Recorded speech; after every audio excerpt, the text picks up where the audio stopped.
on my computer. Hey everyone, this is Mallory, and welcome to our final episode of Viive Values for this season. We will be back in September, so keep a lookout for info. I have two incredible ladies with me today. Very excited about this. I think we booked this back in the fall, and we booked it for June on purpose because June is seniors month, and I really wanted to be able to chat with the twinagers. Say hello to Leslie and Cynthia. Hi, everybody. Hey, ladies. I don't know if people can see names on this. So can one of you speak first and say who you are and then the other one so we can keep track? Yeah. Go, Les. Okay. I'm Leslie. And I'm Cynthia. And Perfect. together we're the twinagers. Yes, perfect. And I met you guys kind of this time last year, I believe, actually. And we just really had a very simpatico moment at this conference that we were at, and decided that we would try to do some fun things together. So a little info for people who do not know the twinagers: you should be following them on all socials, so please make sure that you do.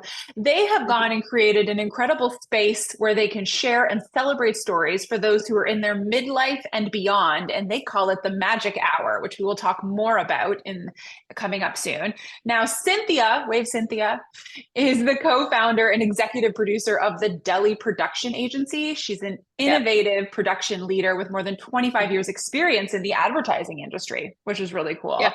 And Leslie is retired, and we will talk more about that later as well.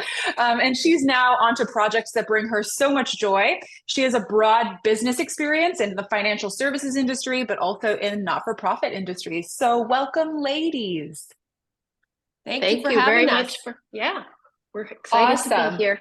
Thank you. So to start off, why don't you each tell us a little bit about yourselves individually, and then maybe one or both of you can dive in and describe what you do and where the name comes from twinagers, and just give us a little backstory around that.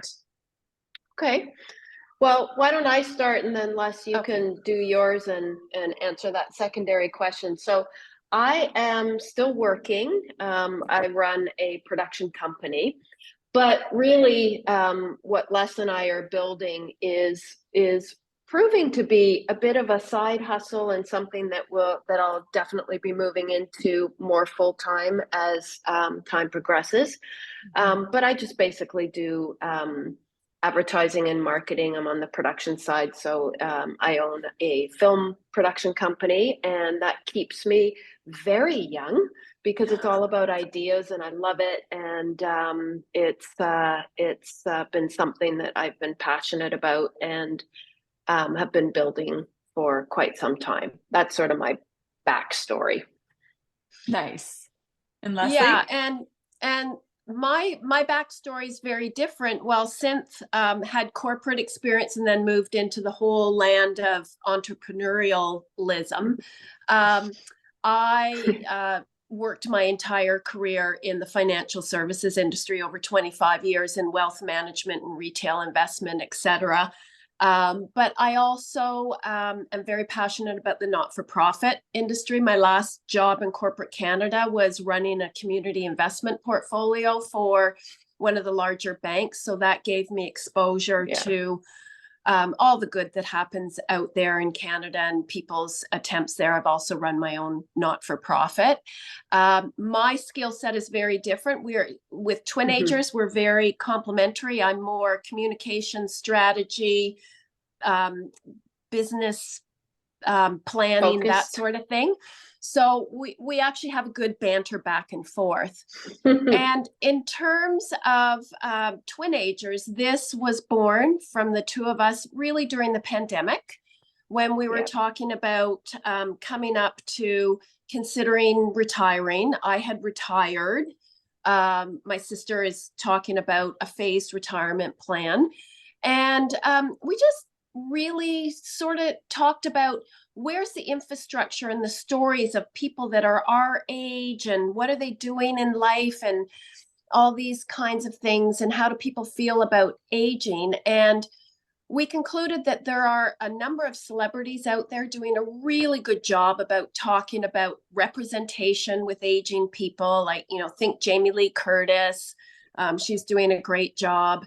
And their platform is there and they do a great job. But we started to wonder about how can we start telling individual stories, like all the people that I'll call them in the trenches, that have wisdom through life experience and have lots to say, but don't have a platform. So that Right. sort of, that gave us the impetus to start pulling together our platform on Twinagers. That's really beautiful. I think it's wonderful. I mean, you were able to tick the fact that you're twins, which is, you know, a nice little promotional selling feature. It's like, for lack of a better word, a gimmick to pull people in. Not that you guys are a gimmick, but you know what I mean? It's this thing that you're able to utilize, right? But then you're able to then use that to promote a really important message that is so needed for people in your generation and then beyond, obviously, right? Like, it's time for us to look at this, you know, this retirement age people, whatever we want, what we're going to talk about labels later, and look at them and see them for this incredible value that they have still for society, instead of just going, they're retired, put them over there and kind of forget about them. Like, that's not what's going on. I mean, the two of you are killing it right now. You totally are. Well, and I think it's important. I think it's important to understand too, that part of it's coming up from, despite the fact that we're in a different place in terms of our careers, we're experiencing the same things. And then when you break it down further and recognize that we're all living longer, right? Yeah. So there's no one size fits all here. And we just wanted to start joining the conversation and creating, hopefully, good dialogue around all the things we're facing at, you know, senior starts at 65, but, you know, I mean,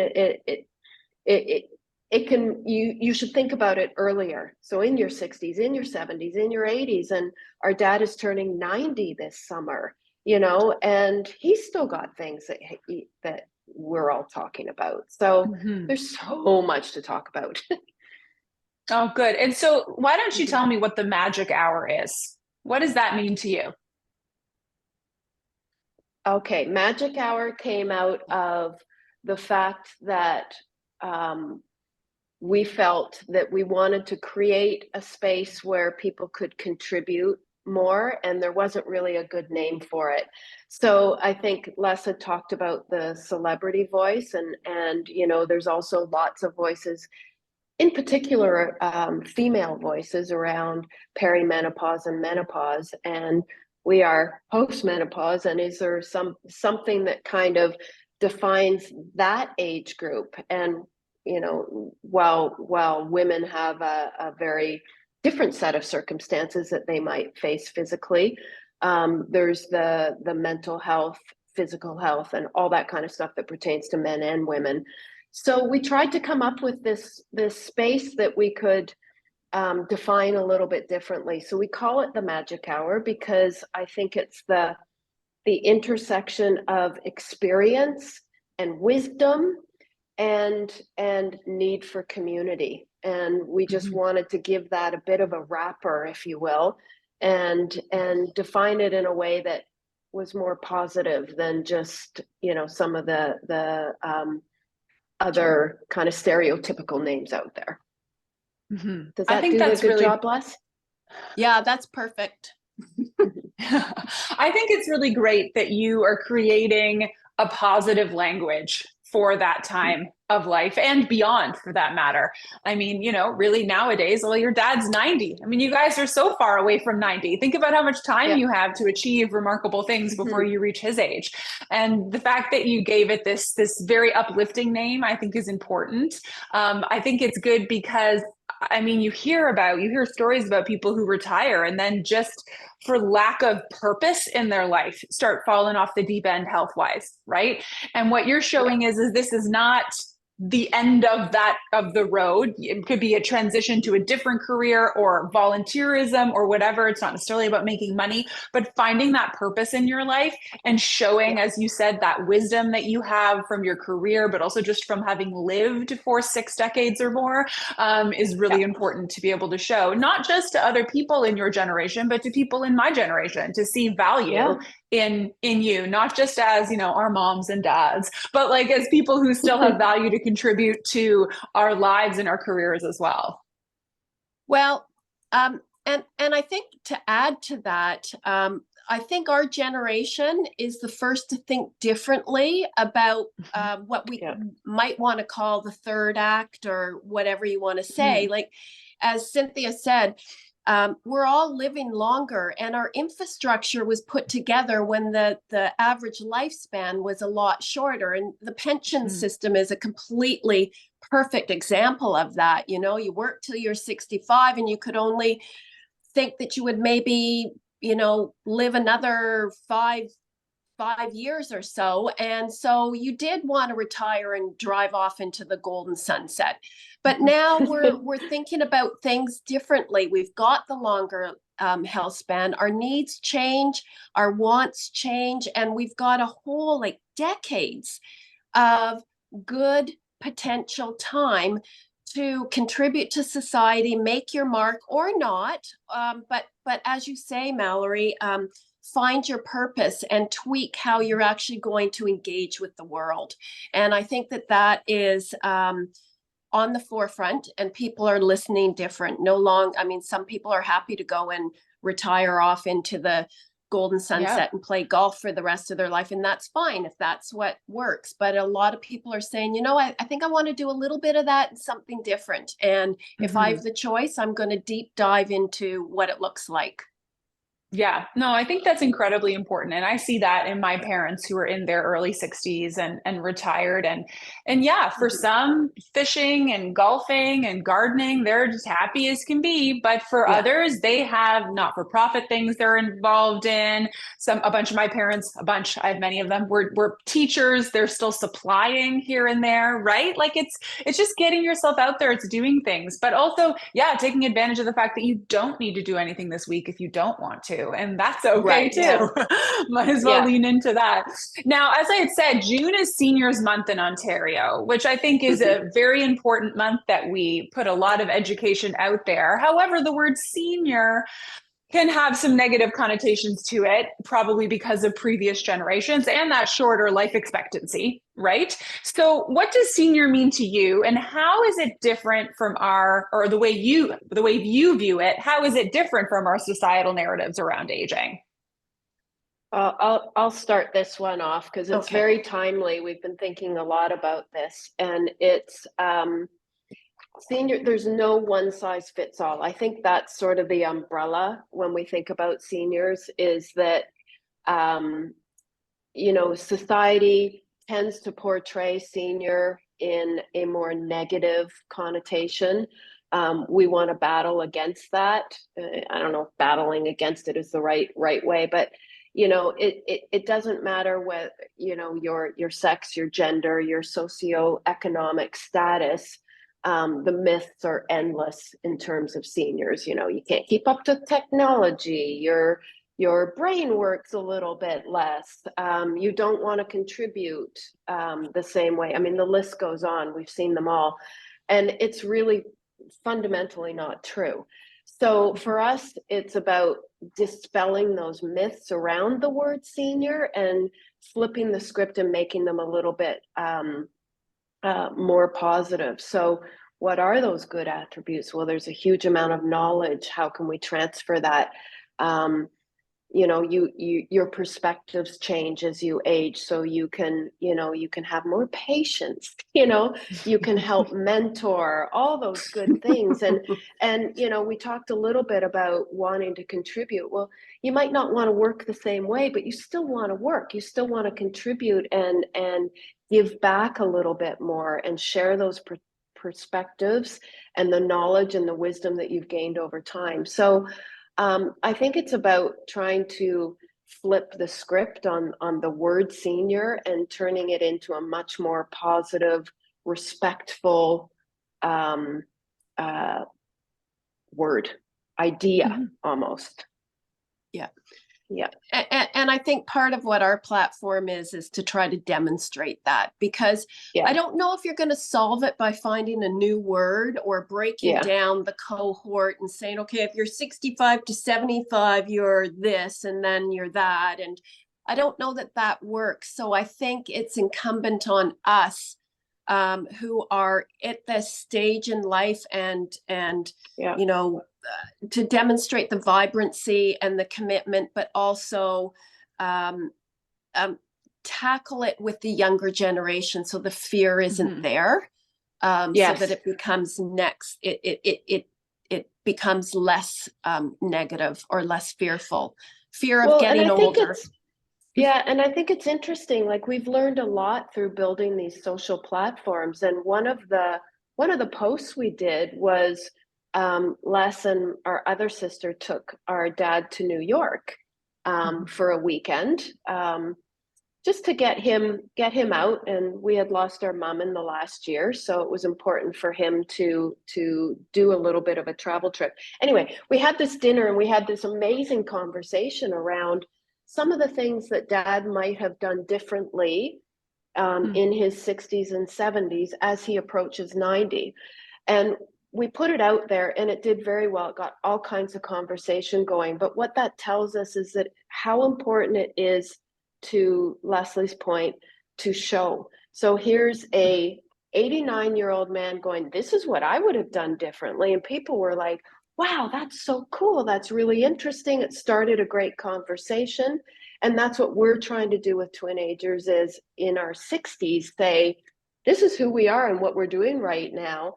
And it's a very valuable, hopefully, lesson or demonstration for those that are in their 50s and 40s and even 30s. Our kids love it.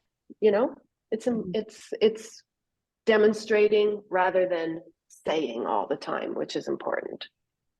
Right. No, and I think that's really key. I think that, well, like, for instance, I'm going tomorrow to visit my 91-year-old grandpa. And so I just see him as my 91-year-old grandpa. But if I take a step back and go, no, this is a person who is still searching for purpose and value, even in his 91-year-old limited life right now. And what can I learn from that? What was he like in his 50s, 60s, 70s, 80s? What did he do? What did I find interesting that he did? What do I think he could have done differently? Like, even just looking at the people in our lives, so our parents and grandparents, and reflecting on the lives that they had, and taking the good and the bad and reflecting on how we want our life to pan out as well. This is something I say to my clients who are in that 30, 40, even 50-year-old age bracket is, look at your parents, look at your grandparents, what sort of a life and aging process did they have? Are there things that drove you insane that they did? Well, why did they do them? Right? Was it because there wasn't education out there that tell them they could do something different with that time?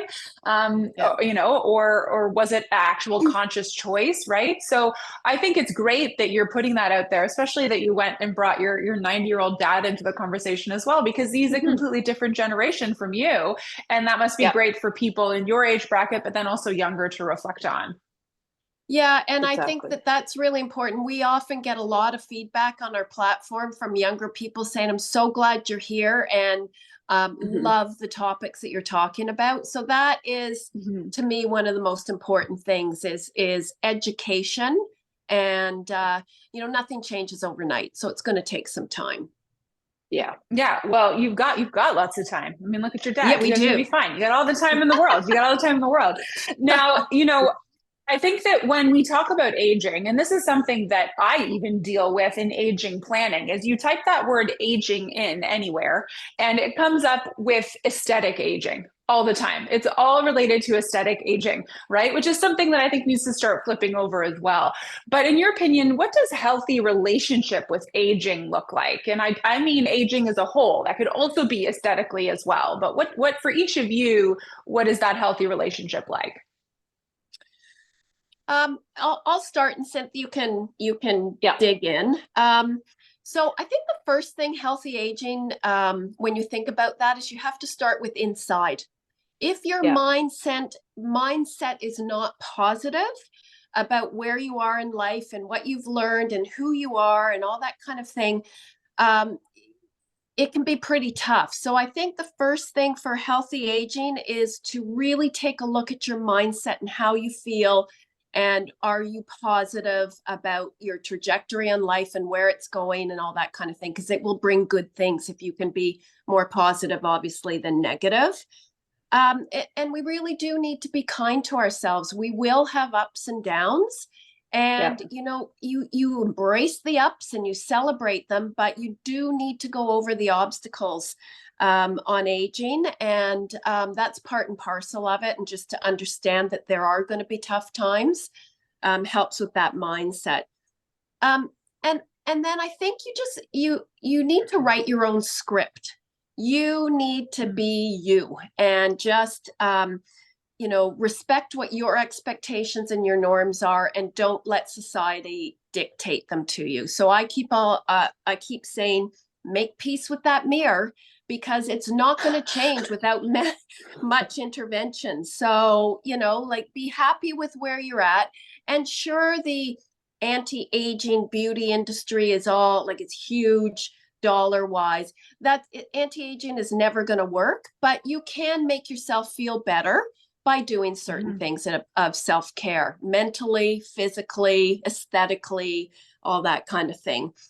And then I think there's the motivations for aging well. Strive to learn new things, always be curious. That's going to put you in new situations and extend your life plan, I think. And look after your relationships. And I think you covered off pretty much everything. You did the inner and the outer, but I do think also one of the things that is really important to just drive home is that aging is inevitable. We're all aging. We age from the first day we're born. So that notion of, not attaching to the number too significantly, I think is super important.